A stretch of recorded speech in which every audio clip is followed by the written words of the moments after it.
So when you get to our age, late 50s, you're really starting to think about retirement. And there's all these things playing in your head like, I just can't do it. Today, we're going to talk about some of those things and why you may just want to get past them in order to start living your best life at this stage. So stick with us and we'll talk about it.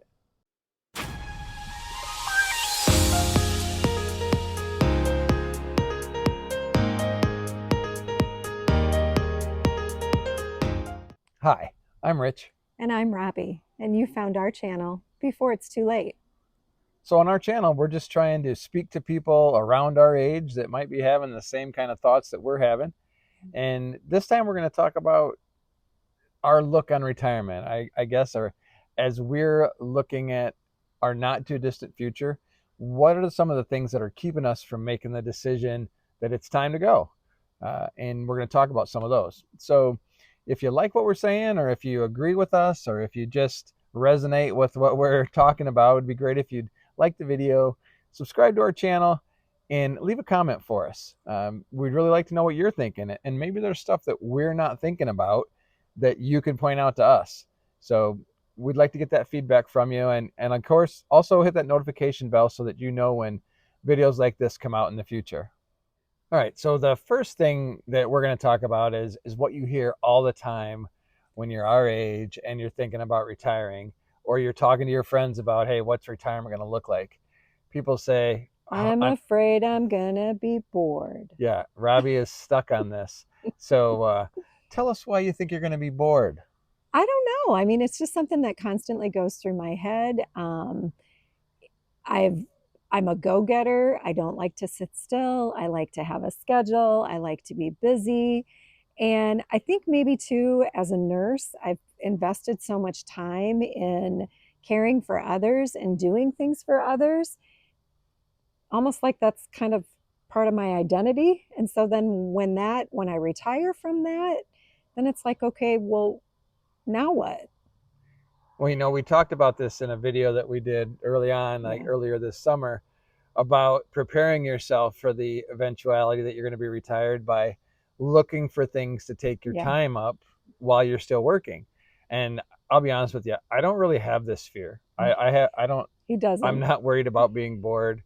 I feel like sometimes, I hate to say this because somebody at work will probably watch this video, but sometimes I'm bored at work too, right? So I don't know that it's necessarily going to be confined to, oh, now I don't have a job to go to, so I'll be bored.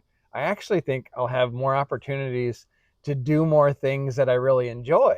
So I'm looking forward to that rather than being bored, or rather than having thoughts about being bored.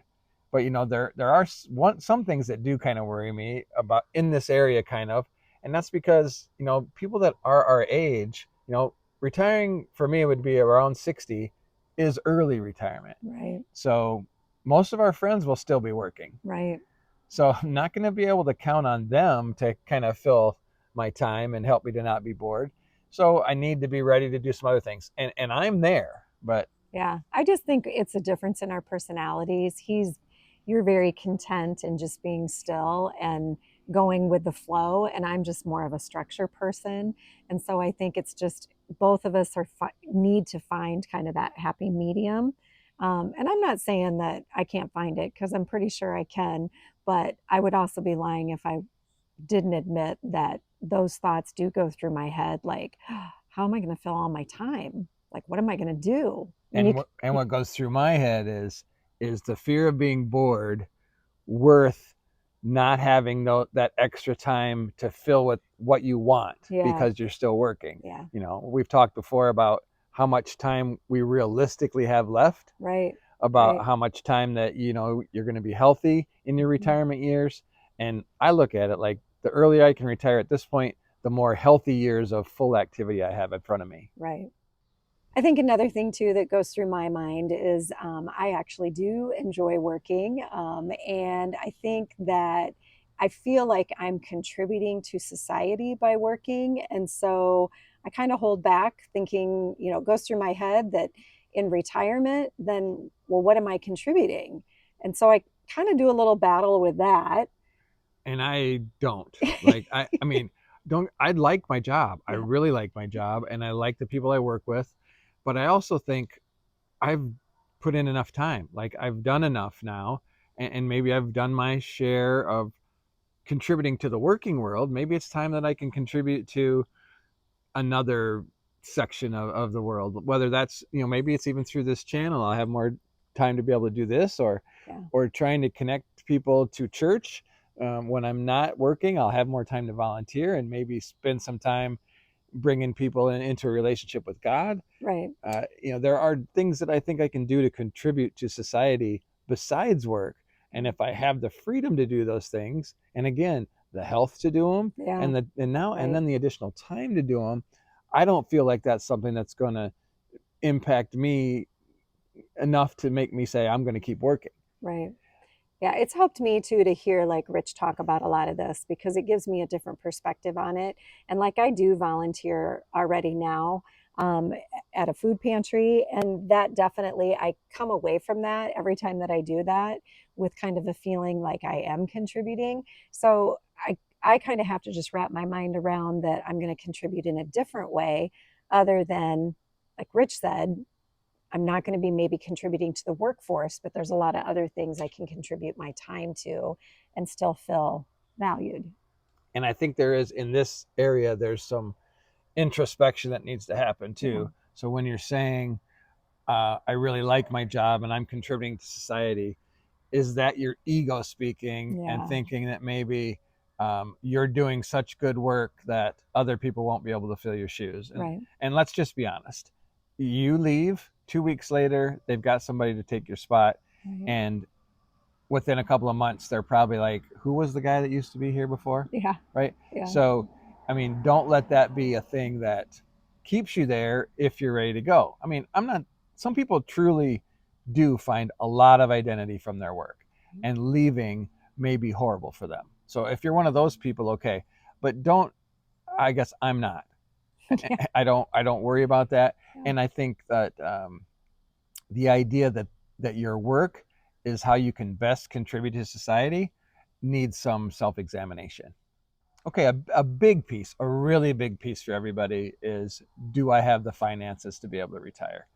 And we'll just say, I'm not a financial expert. I'm not basing this channel on giving anybody financial advice or even advice in general. Right. We're just more kind of putting our thought processes out there to see if you guys relate to that, and to maybe get some feedback from you on some other things we should probably think about. Um, and again, in the area of finances, my best recommendation is to hire somebody, Yeah. or get a financial advisor, someone that you trust. And that's really hard, like to Mm. try to trust someone. So again, my advice in this area is find someone that that has a financial person they trust and seems to be working for them, and use that person. Because I do think there are some shady people out there in this area that will take advantage of people, Right. both to keep them working longer because they're getting their commissions at a bigger rate and a faster rate, Yeah. or to put them in investments that are less than ideal for people that are going into retirement. Right. I think we're really fortunate in that area. We do have a very trustworthy financial person who we definitely look to for advice. And anytime I'm getting nervous about, ooh, I don't know if Rich, are you sure we have enough money to retire? Rich picks up the phone and calls our financial advisor, and he kind of talks me off the ledge and is like, "You're fine. You're fine. I got this. It's good." And that helps me tremendously. Yeah, I mean, you need to know what your spending is. You Hmm. need to know Yeah. about what you think you're going to spend in retirement.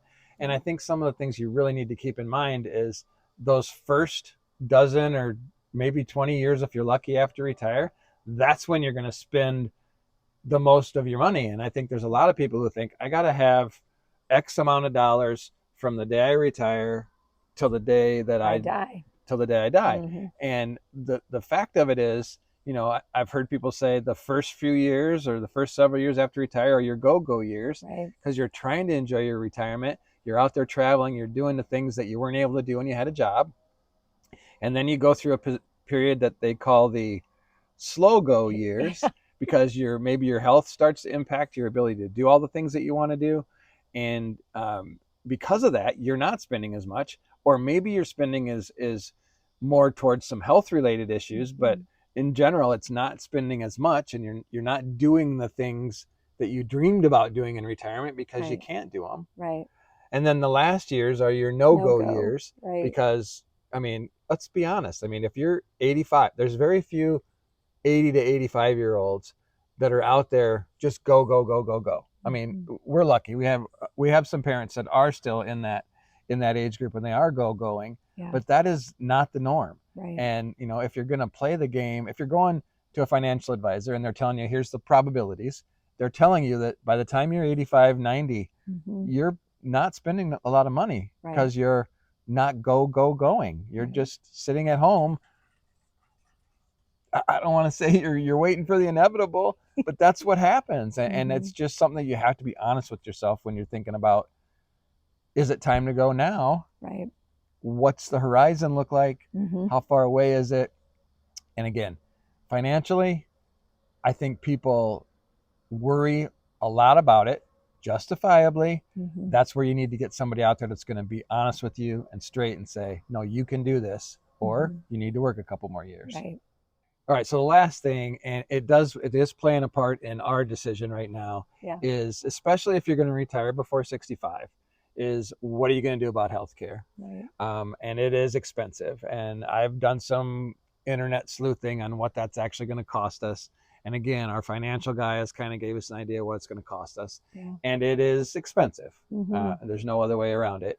I mean, there are options. Maybe you're going to qualify for some help through the Affordable Care Act or whatever.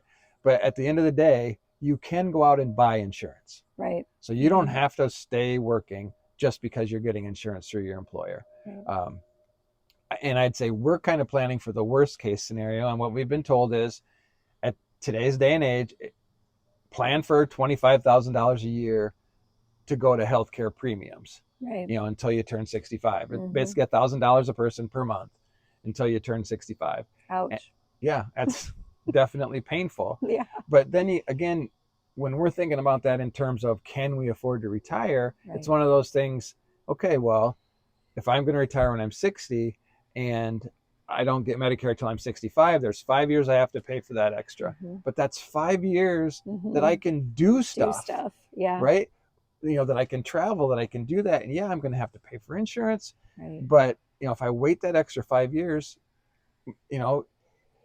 things can change drastically. Yeah, we've all heard of those people that, they turn 65 and they're all good, but at 67, something gets them and all of a sudden they don't get to do their stuff. Right. And I think if you would ask those people, they're going to say, I wish I'd have spent the 25 grand a year and retired earlier. But again, I know this isn't for everybody. And this is our Just thought our process. Thoughts. Yeah. Right. And not financial advisors, not health insurance experts or anything like that. Just kind of what we're going through. So those are kind of the 4 things that run through our minds a lot as we are contemplating retirement. Yeah, like I said, we're thinking about where are we going to get our health care and can we afford to buy it on our own? Yeah. We're thinking about, do we actually have the finances and do we trust our financial advisor and are we ready for that? Yeah, and I think a lot about the boredom part of it, like how am I going to keep myself busy? What am I going to do? Am I going to feel like I'm contributing? Yeah, so I mean, I think all 4 of those are very valid things to consider and to think about. But again, we know we've missed some. And, for those of you that have already taken this step, maybe you retired early or you retired at 65 or 70 or whenever. If there's something we're missing, please let us know. We'd love to hear about it in the comments. I'm reading all the comments and sometimes I'm replying as I can. But we'd love to hear about it. And, we really appreciate the input that we're getting from you and the community, and our little community is kind of growing and we appreciate that. So thanks for that. And it grows through you liking our videos and subscribing to the channel and hitting that notification bell so you know when the next one comes out.